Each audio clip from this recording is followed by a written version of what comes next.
the Atlantic Ocean felt smaller than it ever had before. Aviation had crossed continents. Nations competed for distance. Newspapers printed bold lines across maps connecting Europe to America. It no longer seemed impossible. It seemed inevitable. On May 8th, Charles Nungesser and François Colli departed Paris in an aircraft called L'Oiseau Blanc. They were expected in New York. They never arrived. This is the story of a transatlantic disappearance and the silence that followed. In 1927, the Atlantic Ocean no longer felt untouchable.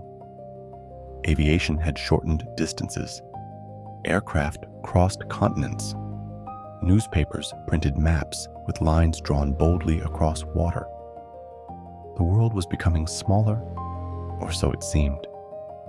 Transatlantic flight had become a symbol of modern progress. Nations followed attempts closely. Cities waited for arrivals.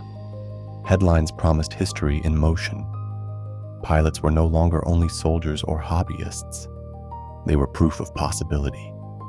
Charles Nungesser had already survived war. He was known in France as an accomplished aviator. He carried reputation, experience, a public presence. The aircraft prepared for the Atlantic crossing, L'Oiseau Blanc, was not experimental fantasy. It was engineered confidence. The route was clear. Paris to New York, a line drawn over open water. The expectation was not mystery, it was arrival. By the spring of 1927, the idea of crossing the Atlantic by air no longer felt impossible. It felt inevitable. That is what makes the disappearance difficult to situate, because modernity had promised continuity. On the morning of May 8, 1927, the airfield outside Paris gathered attention.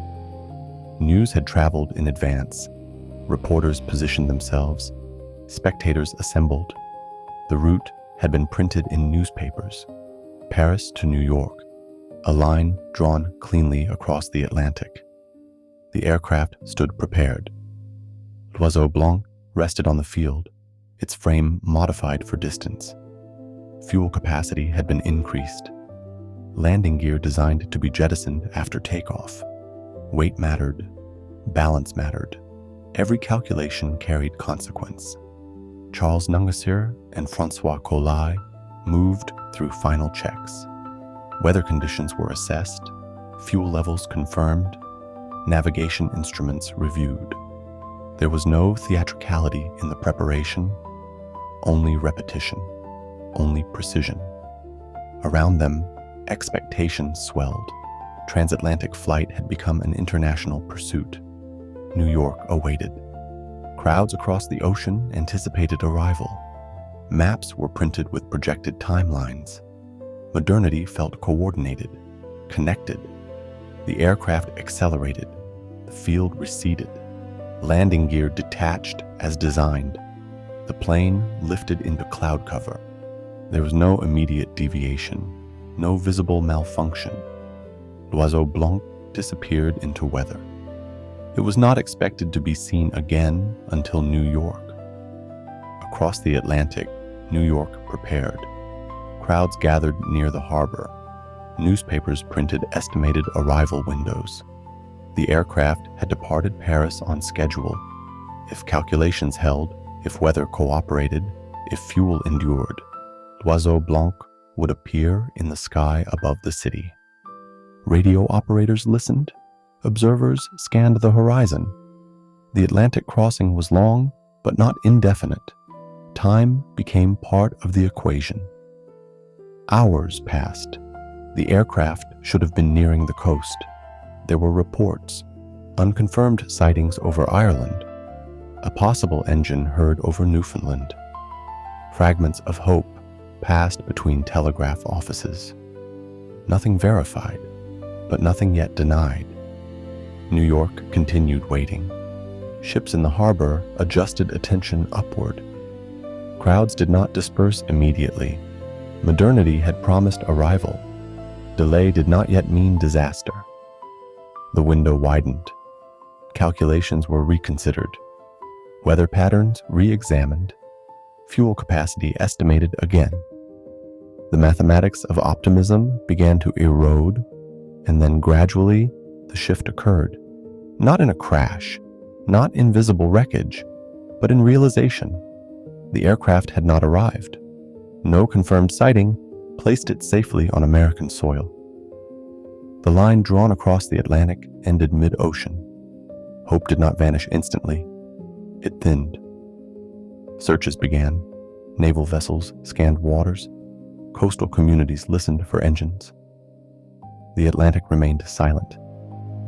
The absence was not dramatic. It was expansive. An aircraft had lifted into modern certainty and disappeared into open water. After the expected arrival window passed, search efforts widened. Naval vessels scanned portions of the Atlantic. Coastal stations reported unusual sounds. Telegrams moved between cities. No confirmed wreckage surfaced. No verified distress signal had been received. But the absence did not immediately settle into finality.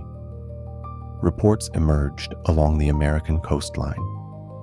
A farmer in Maine described hearing an engine overhead. Fishermen spoke of distant aircraft sounds over water. Communities in Newfoundland relayed observations. Each account carried detail. None carried confirmation. In 1927, aviation tracking was limited. There were no satellite systems, no continuous radio contact. Long-distance flights relied on estimation. Wind drift could alter position. Cloud cover could conceal direction. The Atlantic did not provide immediate answers. So when reports surfaced, they were not dismissed outright. They were evaluated, cross-referenced, printed in newspapers with cautious language. The public read each sighting as possibility. Modernity had promised connection. Silence felt temporary. Hope did not dissolve quickly. It reorganized itself. If the aircraft had missed New York, perhaps it had diverted north. If it had encountered weather, perhaps it had descended safely elsewhere. Each sighting extended the narrative. Each delay postponed closure. But as days passed, the fragments failed to converge. No consistent trajectory formed. No confirmed landing site emerged. No physical evidence anchored the accounts. The reports began to thin, then repeat, then fade. What remained was not proof of survival, nor proof of impact. It was a pattern of human response. When certainty fails, people listen harder. They interpret noise as signal. They hold the possibility open. The Atlantic remained unchanged, vast, unmarked, unresolved. Search vessels scanned portions of the Atlantic in the weeks that followed. Naval authorities reviewed weather data. Engineers recalculated range. Newspapers continued printing updates until there were none left to print. No confirmed wreckage was recovered. No verified fragment anchored the aircraft to a specific coordinate. The Atlantic offered no definitive answer. In later decades, renewed interest resurfaced. Aviation historians revisited the route. Expeditions searched coastal regions of Maine and Newfoundland. Claims emerged of possible debris. None were confirmed beyond dispute. The aircraft remains unlocated. The Atlantic crossing, once imagined as a straight line from Paris to New York, ends in open water.